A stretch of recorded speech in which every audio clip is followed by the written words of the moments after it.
Well, welcome to Marvel Stadium. A big hello to Tony Armstrong, Jonathan Brown and Michael Voss joins us. Vossie, you're no stranger to big games as a player, obviously playing alongside the bloke next to you, but as a coach, this is a whole new ball game. How do you approach it?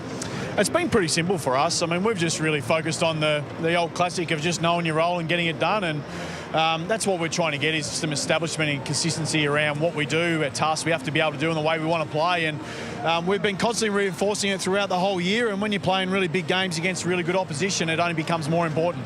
Next man up in defence is Brodie Kemp. Now, I've had an eye on him for a while because his dad was my old PE teacher in Echuca, Vossie. He's a good kid, but what's been the message to him this week? No, he's just got to win his battle. I mean, we're fortunate that he spent a fair bit of time down there with our back six, back seven. He's had some exposure against GWS, and he played really, really well. It was he ended up losing position more to who was coming back at that particular time. So, no, he'll fit in really well down there. He's quite familiar with the role we're asking him to do, but clearly we're a little stretched down there at the moment. Vossie, clearly we say it every week, the midfield battle so important. We know Freo's midfield's flying. Yours maybe a little bit down the last couple of weeks.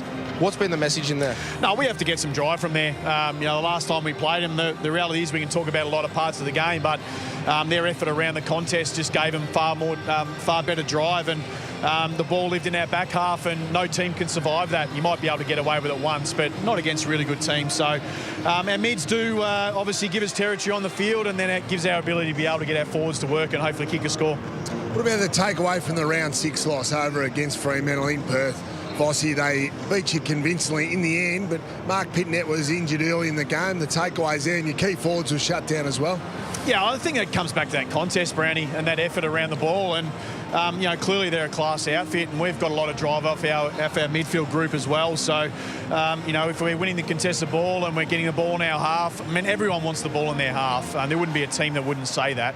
We're going to give ourselves those opportunities. And I suppose when that midfield is firing and you're putting that pressure on around the contest, that allows your backs to play more aggressively, starting those more aggressive starting points and get forward a little bit.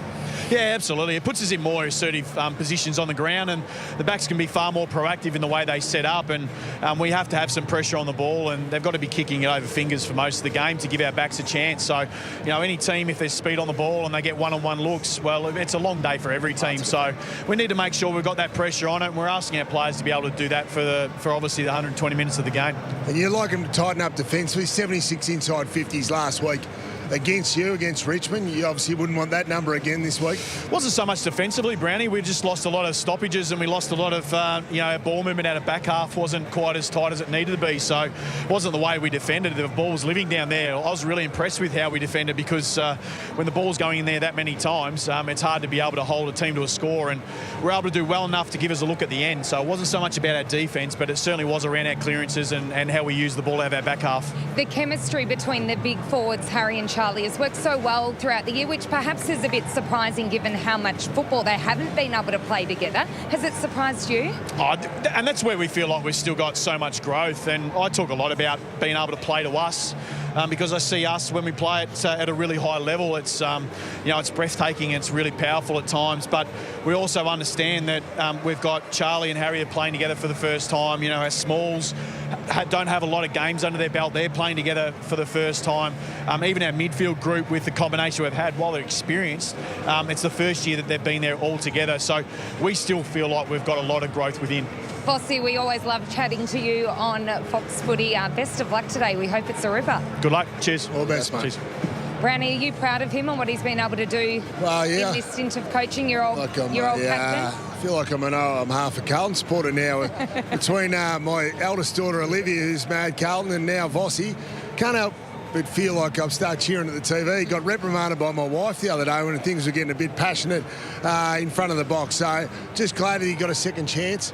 I love the connection he's created at this football club. Everyone you talk to involved in that club at the moment said the profound impact he has had on that place, all the personnel, how connected they are. So it'd be great to see if they can continue on their run. Obviously, injury-wise, there's been some challenges, but a big battle today against Freo.